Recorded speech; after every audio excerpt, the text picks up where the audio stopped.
স্বামীর চিতায় সহমরণে পুণ্যের সঞ্চার।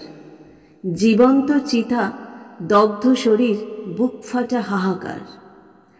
ঢাকের বাদ্য ধূপের ধোঁয়ায় ভয়ভীত বধূ চঞ্চল।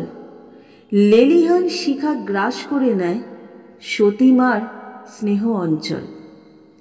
মহামান্বিত গৌরবময় সে সতী গাঁথার কীর্তনে অগ্নিদগ্ধ ক্রন্দসী মুখ চাপা পড়ে বীর নর্তনে। তেল ও সিঁদুরে মাখামাখি মুখ, গলায় জবার মালা।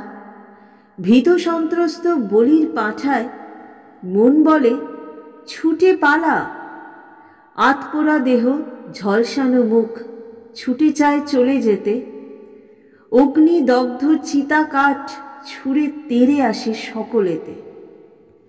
পিটিয়ে পিটিয়ে পুড়িয়ে ঝরিয়ে শ্রান্ত ক্লান্ত রব, বাজনাদারের বাজনা থেমেছে, থেমে গেছে উৎসব।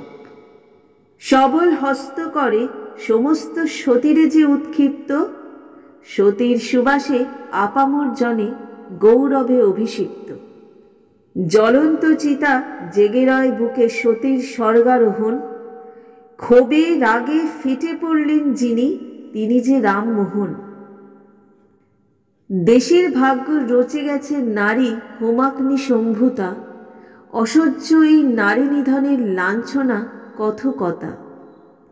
শাস্ত্র প্রজ্ঞা অধ্যাবসায় কঠিন জেদের বলে, সতীদাহ প্রথা বন্ধ হয়েছে তাঁর প্রয়াসের ফলে।